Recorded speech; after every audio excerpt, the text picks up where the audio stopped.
Cash flow statement को समझने से पहले 2 मिनट 1 मिनट ज़रा सा हम इसके बारे में बात करते हैं कि अगर सपोज हमारे पास 3 बंदे हैं और 3 बंदों की हम फाइनेंशियल एनालिसिस कर रहे हैं कि कौन ज़्यादा फाइनेंशियली स्ट्रांग है, किसका फ्यूचर प्रोस्पेक्टिस यानी ग्रोथ अच्छी अच्छी होने वाली है, कौन अपनी फाइनेंशियल रिस्पॉन्सिबिलिटी को पूरे पूरे ऑब्लिगेशंस को आराम से पे कर देगा। तो अगर हम देखें 3 बंदों में से जो ए है जिसकी सैलरी 12 लाख रुपए पर एनम है, बी की सैलरी 20 लाख रुपए के आसपास इनकम है, सेम सैलरी कहें या इनकम कहें, सी की कोई ऐसा कुछ कमाता ही नहीं है। तो अभी तो ऐसा लग रहा है कि बी इज़ गुड। दूसरी तरफ इसके पास SUV है 500, इसके पास 300 है, इसके पास SUV है 100 गाड़ी। तो प्रोस्पेक्ट से हैं कि ये बंदा बढ़िया होगा। अब लोन है, बी ए ने कोई लोन ही नहीं लिया हुआ है, कोई लोन लायबिलिटी नहीं है, लेकिन बी की लायबिलिटी है, लोन कोई लोन लिया हुआ है उसने, उस पर उसे इंटरेस्ट भी पे करना होता है, तो वो भी उसका एक ऑब्लिगेशन है, लोन भी लौटाना है, इंटरेस्ट भी लौटाना है। ए का कोई नहीं है, कोई लोन नहीं है, सी के पास भी कोई लोन नहीं है। इसमें तो हमें ये अच्छा लग रहा है, कोई लोन नहीं है प्लस कमा भी रहा है। तीसरा बंदा ऐसा, तीसरी कंडीशन ये है, सपोज इसके पास अपना मकान है, इसके पास अपना मकान नहीं है तो रेंट पे करना पड़ता है, इसके पास भी अपना मकान है, ओन हाउस है सी के पास। तो हम ये देखते हैं कि आई थिंक इस मामले में तो ए और सी अच्छे हैं। बी को तो हालांकि कमाई अच्छी है लेकिन रेंट पे करना पड़ता है, मकान भी बनाना है नियर फ्यूचर में, उसकी रिक्वायरमेंट पूरी करनी है। तो आई थिंक ए भी अच्छा है और इन दोनों ए और सी अच्छे हैं, इसमें से ए बेटर है। फिर रेंट फ्रॉम हाउस प्रॉपर्टी भी, इसके पास एक्स्ट्रा मकान भी है जिसमें से किराया आता है, इसके पास भी एक्स्ट्रा मकान है जिसमें से किराया आते हैं, इसके पास 2 मकान है जिनसे किराया आता है, इसके पास एक मकान है जिससे किराया आता है, इसके पास तो कोई मकान ही नहीं है, प्लस रेंट कहाँ से मिलेगा, इनकम तो होनी नहीं है। तो इन दोनों में अगर हम देखें तो रेंट फ्रॉम हाउस प्रॉपर्टी से इसकी इनकम है, इससे ज़्यादा इसकी है, तो ये बंदा ज़्यादा बेटर है। अब नो, इसकी कोई फाइनेंशियल ऑब्लिगेशंस नहीं है ना टूवर्ड्स पेरेंट है, पेरेंट ऑल हेल्पफुल हैं, उसे पैसे देते हैं, सपोर्ट करते हैं, अकेला वारिस है। ए एक ऐसा बंदा है जिसकी ऑब्लिगेशन टूवर्ड फैमिली है लेकिन केवल पेरेंट के टूवर्ड पेरेंट्स हैं, पेरेंट्स की मेडिसिन वगैरह का ख्याल रखना होता है। जबकि बी की जो है कोई फाइनेंशियल ऑब्लिगेशन टूवर्ड फैमिली है, पेरेंट्स की मेडिसिन्स का खर्चा है वो करना पड़ता है, प्लस ब्रदर सिस्टर की एजुकेशन का खर्चा है वो भी पे करना है। तो हम तीनों को अगर रिलेटिवली कंपेरेटिवली कंपेयर करें तो ये देखना थोड़ा मुश्किल हो जाता है कि हु इज़ द बेस्ट। ये हालांकि इसकी इनकम अच्छी है पर इसके ऑब्लिगेशंस बहुत ज़्यादा हैं। इस बंदे की कोई इनकम ही नहीं है लेकिन ये इसके पास फिर भी अर्निंग हो जाती है, मकान की कोई खर्चे नहीं है, इंटरेस्ट के नहीं पे करने पड़ते हैं, मकान किसी किराया 2 मकानों से किराया आता है, कोई फाइनेंशियल बर्डन नहीं है, हेल्पफुल हैं, पेरेंट्स ज़्यादा फाइनेंशियली स्ट्रांग हैं, उसे हेल्प करते हैं। ये भी एक अच्छा बंदा है। इसके पास अगर हम देखें इनकम भी है, लोन वगैरह नहीं है लेकिन थोड़ी बहुत इसकी रिस्पॉन्सिबिलिटीज़ हैं। तो हम ये देखेंगे कि ये लोग आगे फ्यूचर में कौन बंदा क्या कर सकता है, ये इस बात पर डिपेंड नहीं करता कि उनकी इनकम कितनी है, बल्कि आगे वो क्या कर सकते हैं ये इस बात पर डिपेंड होगा कि उनके पास अवेलेबल कैश कितना होगा, जितने उनके पास पैसे आए हैं और गए हैं उसके बाद उनके पास बचा कितना है। वो अवेलेबिलिटी ऑफ कैश जो है वो इनके फ्यूचर की जो ग्रोथ है या परफॉर्मेंस को हम चेक करना कहें उस पर डिपेंड करेगा। अब बेसिकली एक बिज़नेस में 3 तरीके की एक्टिविटीज़ होती हैं। अगर हम बिज़नेस के पॉइंट ऑफ व्यू से बात करें तो बिज़नेस में जो फाइनेंशियल एक्टिविटीज़ होती हैं, 3 तरह की एक्टिविटीज़ होती हैं, उसमें से एक एक्टिविटी होती है फाइनेंशियल एक्टिविटी। फाइनेंशियल एक्टिविटी बच्चों वो हैं जो अरेंजमेंट या प्रोक्योरमेंट ऑफ फंड्स से रिलेटेड होती है। यानी जिसको हम अपनी own capital, that is equity share capital, preference share capital से अरेंज करते हैं, जो हमें मालिक अरेंज करते हैं। जैसे मालिक जो हमें फॉर्म एक कंपनी में जो पैसा लगाते हैं वो एक इनफ्लो है। This comes under the category of financial. दूसरी तरफ हम इन लोगों से, जिन लोगों से पैसा लिया है उनको लौटाते हैं, ये भी एक फाइनेंशियल एक्टिविटी का एग्जाम्पल है। यानी मालिक जो हमसे पैसे हमें देते हैं और या हम उनके वो पैसे वापस करते हैं, generally in the case of preference share capital, और इसके बदले में या हम उन्हें कुछ रिवार्ड देते हैं in the form of dividend. In addition to owners, outsider also provide us funds in the form of loan, debenture. तो जो हम उनसे पैसा लेते हैं that is called borrowing. This is a example of inflow of cash under the category of financial activity. और we repay their loan, this is also comes under the category of financial activity. Or we pay them interest, this also comes under the category of financial activity.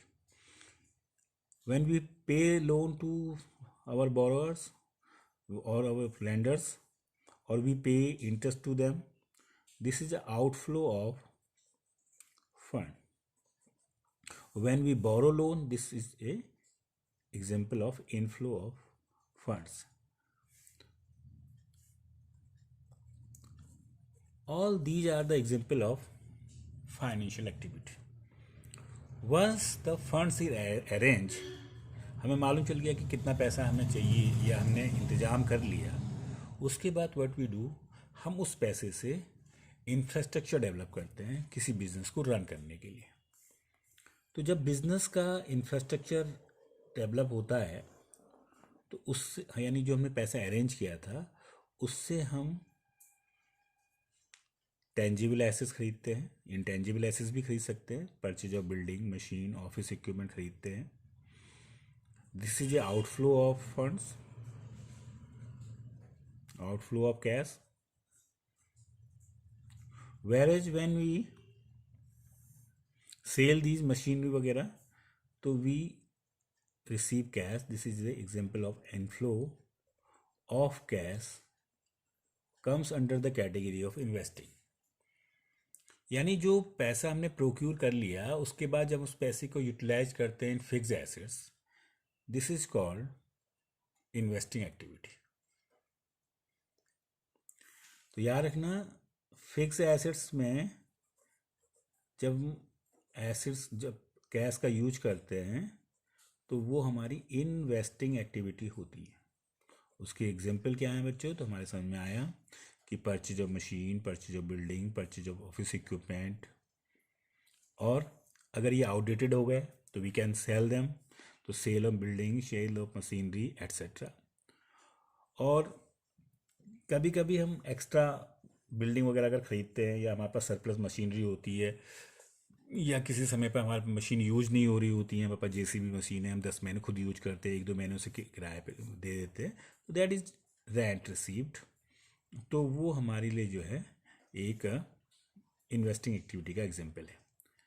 लेकिन अगर हमारे पास surplus funds बच जाते हैं तो उस surplus funds का हम क्या करते हैं, उस सरप्लस फंड से हम इन्वेस्टमेंट कर लेते हैं किसी दूसरी कंपनी के शेयर्स या डिवेंचर्स में। जब हम किसी दूसरी कंपनी के शेयर्स या डिवेंचर्स में पैसा इन्वेस्ट करते हैं तो this also comes under the category of investing. तो purchase of non current investment, this is example of outflow of cash. और अगर हमें फिर पैसे की ज़रूरत हो तो हम इन इन्वेस्टमेंट को बेच देते हैं, which is example of inflow of cash.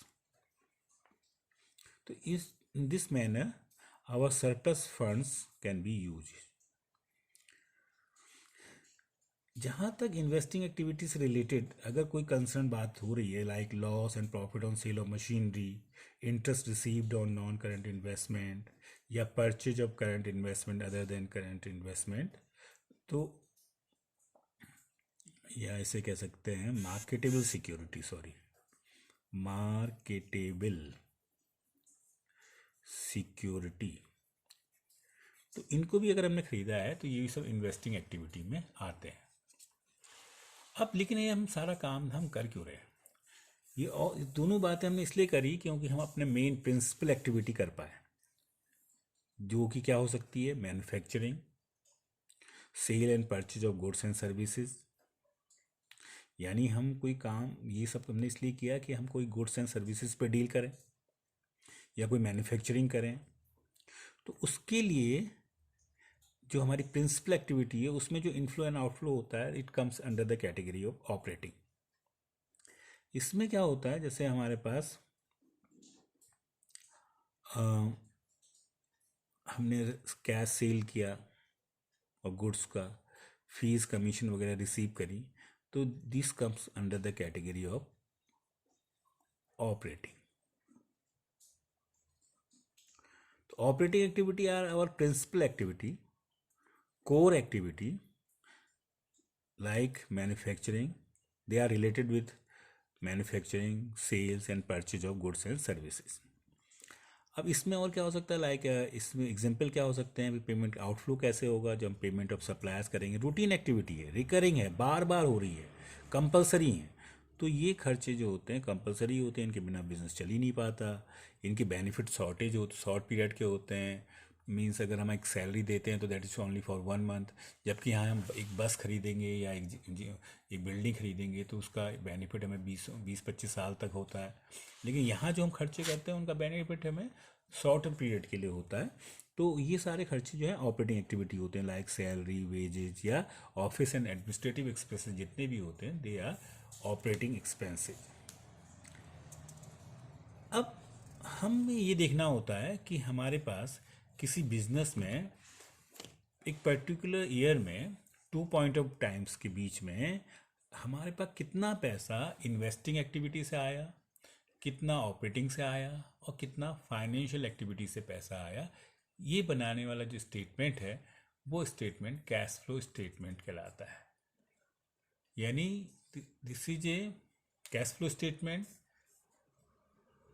is a statement which show the inflow and outflow of cash from various activity like financial, investing and operating. अब इसको हम बनाने के लिए करते क्या हैं? तो ये बच्चे इसमें होता क्या है कि सबसे पहले जो हमारा टोटल प्रॉफिट होता है, हम ये जो फॉर्मेट समझ रहे हैं ये इनडायरेक्ट मेथड का है जो कि आपके सिलेबस में है। तो इनडायरेक्ट मेथड में हम सबसे पहले टोटल प्रॉफिट फाइंड करते हैं। तो बच्चे जो टोटल प्रॉफिट हमें गिवन होता है वो एक्चुअली में हमारे पास जो रिजर्व एंड सरप्लस का हेड होता है उसके सरप्लस में जो हमें प्रॉफिट दिया होता है वो प्रॉफिट होता है जो कि सारे एप्रोप्रिएशन करने के बाद का प्रॉफिट है। यानी हमने अपने प्रॉफिट में से कुछ चीज़ें बांट दी हैं, दैट इज नॉट मतलब एक्सपेंसेज, ये they are related to the just use of profit. तो हमने जो प्रॉफिट को यूज कैसे किया है, यानी ये खर्चे नहीं है, हमारा जो टोटल प्रॉफिट है वो ये है।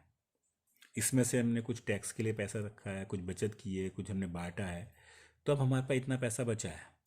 तो अब अगर हमें जो दिया रहता है वो सरप्लस हमें ये वाला प्रॉफिट दिया होता है जो हमारा निकलता है current year profit minus previous year. इस प्रॉफिट में हम ये सारी चीज़ें जोड़ देते हैं तो हमें फर्म का टोटल प्रॉफिट मिल जाता है। This is called net profit before tax and extra ordinary item. इसके लिए हम क्या करते हैं, जो हमारा करंट ईयर प्रॉफिट है, सपोज ये हमारा करंट ईयर प्रॉफिट है, ये कैसे आया होगा, सपोज ये इस तरह से आएगा, कोई भी अमाउंट, ये सपोज है करंट ईयर के प्रॉफिट में से प्रीवियस ईयर का प्रॉफिट घटा देंगे। ये कहाँ दिया होगा, ये सरप्लस में दिया होगा, तो सरप्लस में से माइनस करेंगे तो वी विल गेट दिस। इसको हम डिटेल में अलग से एक लेक्चर देंगे। इसमें हम 4 चीज़ें जोड़ देंगे, क्या, जो टैक्स है, ट्रांसफर टू रिजर्व है, इंटरिम डिविडेंड है और प्रपोज्ड डिविडेंड है।